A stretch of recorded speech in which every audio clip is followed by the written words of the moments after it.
Bienvenue sur Football Passionnat. Aujourd'hui, on se retrouve pour une analyse approfondie et professionnelle en amont de la confrontation tant attendue entre le FC Barcelone et le CD Leganés, prévue pour ce week-end. Avant d'entrer dans le cœur du sujet, je vous invite chaleureusement, chers passionnés de football, à vous abonner à la chaîne, à liker cette vidéo si vous appréciez notre travail et surtout à la partager autour de vous.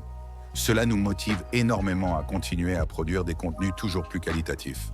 La dynamique actuelle impose un rythme effréné. En tant que créateur de contenu, suivre l'actualité footballistique devient un exercice d'endurance.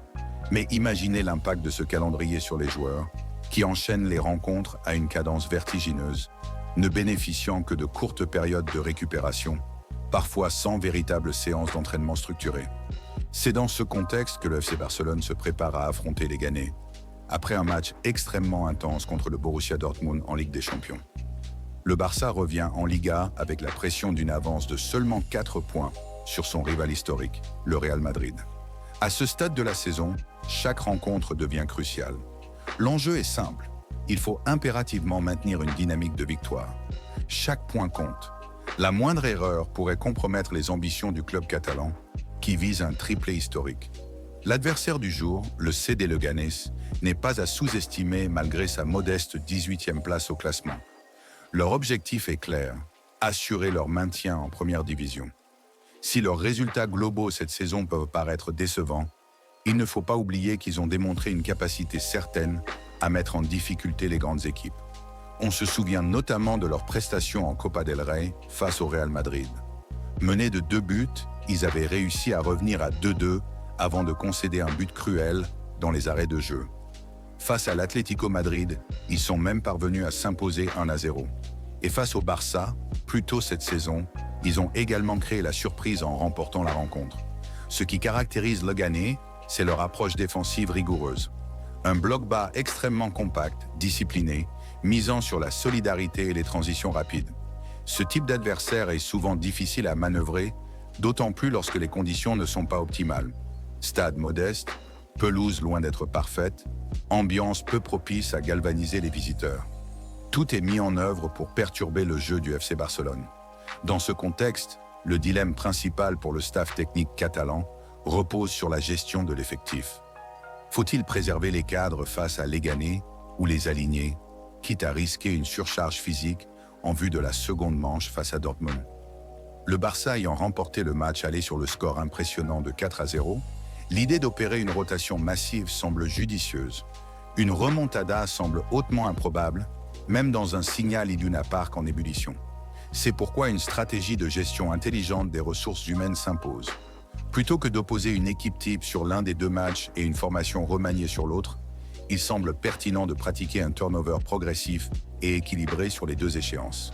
Cela permettrait de préserver l'intégrité physique des joueurs clés, tout en maintenant une certaine cohésion dans le jeu collectif. Le FC Barcelone a prouvé cette saison qu'il pouvait rivaliser sur tous les tableaux. Championnat, Coupe nationale, Supercoupe et Ligue des Champions. Leur invincibilité en 2025 témoigne de leur domination. Mais cette réussite repose sur une intensité de jeu colossale. Et à mesure que les semaines passent, une fatigue légitime s'installe. On a notamment observé un net déclin de l'intensité dès la 25e minute face à Dortmund. Ce phénomène, récurrent, pourrait être fatal dans les phases finales. Et n'oublions pas ce qui attend le club catalan. 2 clasicos imminents, dont l'un en finale de Copa del Rey et l'autre en Liga. Ces matchs seront déterminants dans la course au titre. Une défaite en championnat pourrait raviver les espoirs madrilènes. En Ligue des Champions, l'opposition s'annonce redoutable avec, en demi-finale, le Bayern Munich ou l'Inter Milan. Et potentiellement une finale d'un niveau exceptionnel.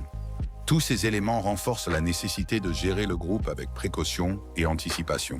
C'est dans cette optique que je vous propose une composition repensée, articulée autour de 5 changements majeurs. Dans les buts, Szczęsny conserve sa place. En défense, on retrouve Héctor Fort accompagné d'Araujo et d'Inigo Martinez, avec Gérard Martin sur le flanc gauche. Au milieu de terrain, De Jong, Gavi et Fermín López orchestrent le jeu. En attaque, le trio Ansu Fati, Lewandowski, Ferran Torres offre à la fois expérience et fraîcheur. Ce 11, bien qu'inhabituel, possède le potentiel nécessaire pour surclasser le Ghané. Certes, l'absence de cadres comme Koundé, Pedri ou Lamine Yamal peut sembler audacieuse. Mais ces joueurs ont atteint des seuils de charge physique préoccupants. Lamine Yamal cumule près de 4000 minutes de jeu. Son remplacement face à Dortmund illustre clairement une fatigue avancée. Il est impératif de le préserver, car sa capacité à faire la différence dans les grands rendez-vous est cruciale. Qu'il s'agisse d'une demi-finale face au Bayern ou à l'Inter, ou même d'une hypothétique finale contre le PSG, le Real Madrid, Aston Villa ou Arsenal, un Lamine Yamal à 100% change tout. Même constat pour Pedri et Koundé, dont l'impact dans l'organisation défensive est indiscutable. Les préserver dès maintenant, quitte à les laisser totalement en dehors de la feuille de match, est une mesure préventive intelligente. Le banc Blaugrana dispose de joueurs capables de relever le défi. Ferran Torres, en regain de forme, s'illustre par sa régularité. Gavi revient à un excellent niveau. Fermín López affiche des prestations solides. Ansu Fati pour de la continuité et de la confiance. Le seul point d'interrogation majeur concerne Hector Ford. Titulariser un joueur peu expérimenté dans un match à enjeu peut sembler risqué. Mais c'est aussi l'occasion de tester sa capacité à évoluer sous pression, d'autant plus face à un adversaire au profil défensif. Autre sujet délicat, Ansu Fati. Doit-il être intégré à la rotation? Bien qu'il ne figure pas dans le 11 de départ habituellement, cela ne signifie pas pour autant qu'il est écarté. S'il existe une opportunité, en cours de match, notamment en cas de score favorable, alors il serait pertinent de lui offrir quelques minutes. Sa situation actuelle est compliquée. Très peu de rythme, des blessures répétées et une perte de confiance perceptible. Pourtant, en football, tout peut basculer rapidement. Un but décisif en fin de saison, une entrée inspirée, et tout peut changer. Sa présence silencieuse, son attitude professionnelle malgré le manque de temps de jeu force le respect. Il mérite cette chance, même minime. Toutefois, il serait illusoire de penser qu'il deviendra un élément central dans les semaines à venir. Il faut rester lucide, tout en gardant une ouverture. Pour conclure cette analyse, il est essentiel de retenir que la gestion physique et mentale du groupe est la clé du succès en cette fin de saison. La rencontre face à Leganés, bien que paraissant anodine sur le papier, représente une opportunité précieuse d'alléger la charge des cadres sans compromettre les ambitions sportives.